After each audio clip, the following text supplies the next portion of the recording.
Hi guys, welcome back. Today I'll show you how to easily make a reset of your console. This operation can be helpful if your firmware doesn't work properly or you just don't remember password to your icons or whatever things that need to be reset. So anyway, this operation can be helpful for Xbox One XS or Xbox One X.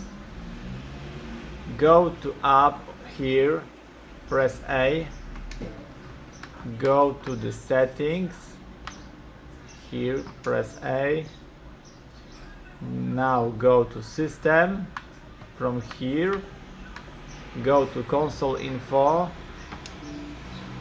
and here we have a reset console.